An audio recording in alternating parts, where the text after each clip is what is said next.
Zaldrizes buzdaris gosdau.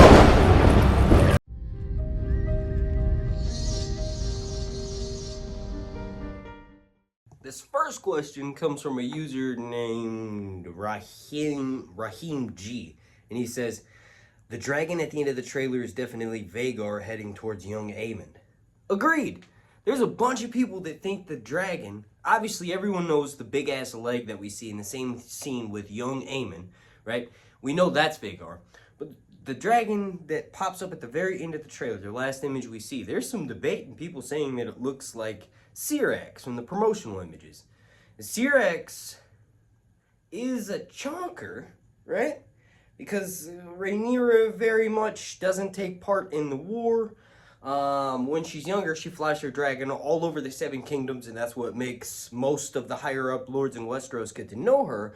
But when Rhaenyra comes into her own, starts having kids, most of the time Syrax is in the actual dragon pit chained up and is fed that way, right? It's not going around hunting like some of the other dragons. So because of that, maybe that's why people think that this big boy at the end of the trailer is Syrax. I'm gonna have to tell you right now, it's all up for debate. We'll find out when we get some more confirmation, maybe some other images of VHAGAR, but I do see the greenish yellowish that Syrax is going to be for the TV show, and I see the comparison, but I think that's VHAGAR. I'm positive. Those green eyes is what gave it away from me. We know from Sam Hoggs, the guy who did the actual image of VHAGAR for A Calendar of Ice and Fire, asked George R. Martin what VHAGAR's description was, and from that description, I believe that this dragon at the end of the trailer for House of the Dragon Season 1, the official trailer, in my opinion, is VHAGAR. If you disagree, well, let me know down below and let's continue debating. Now, this next question is from Dylan H, and he says, I really hope they do the time jumps well.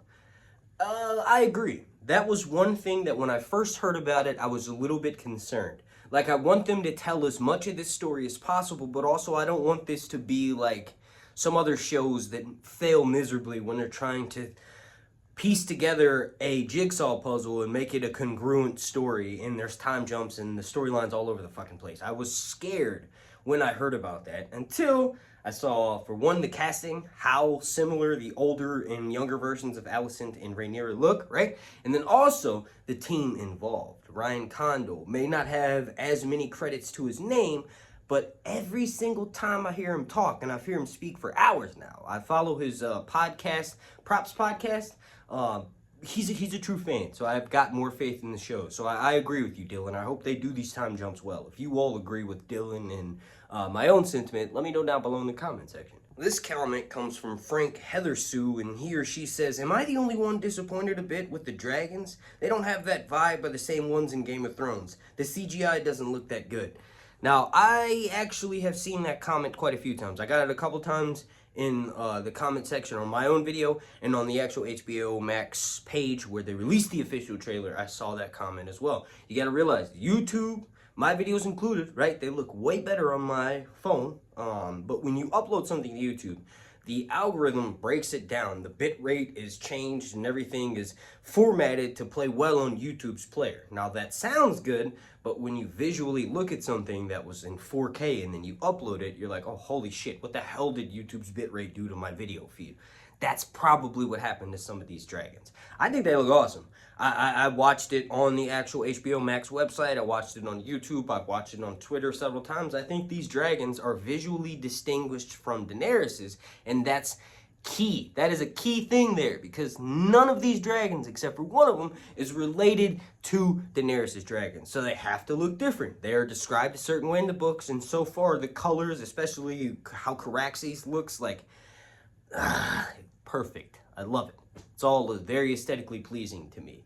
But avoiding spoilers here, I don't want to reveal which dragon is related, is supposedly the one that's responsible for the clutch of eggs that Daenerys' dragons are born from. But if you've read Fire and Blood, you kind of already know that. Just be warned from here on out. If you don't want to know anything about House of the Dragon Season 1, try to stay off of social media. Like, I'll give a spoiler warning when I give away something too crazy, but just, this story is already completed, so it's kind of hard to avoid spoilers. Now, the last two comments that I want to respond to in this video, the first one comes from a username Jon Snow Rules, and he or she or they says, I'm still freaking out over this trailer. I agree. I've watched it 13 times. I've got 2 different videos that are 30 minutes long. Well, one of them's 30 minutes long, and one of them's like 15 minutes. Right now, they'll probably be downsized tremendously in the editing room when I get around to finishing cutting out all of my rambling and incessant nonsense when I go on tangents, right?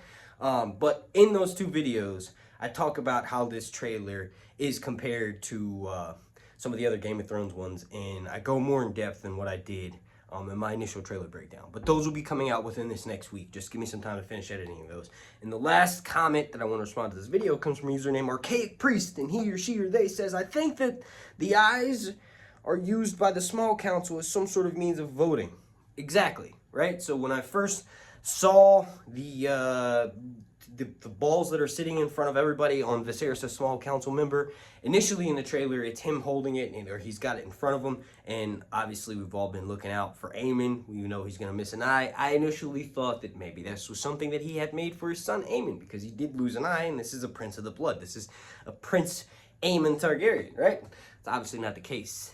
When you watch the trailer, and I even said that in my breakdown, this looks like this is something that's involved in the meeting, right? So maybe when they're talking, they pick it up and hold it, and when they're done saying their piece, they put it down, or it could be like this comment just said, it could be used for voting, right?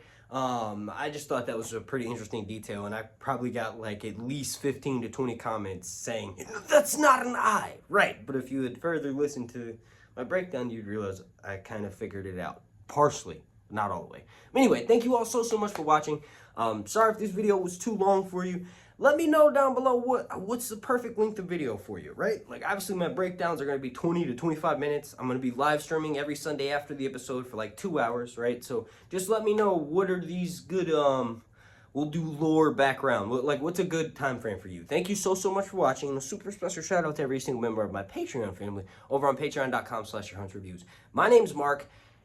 Just said Sorensen Reviews. Zeltrizas Buzdari Ixos Daor. Alone night.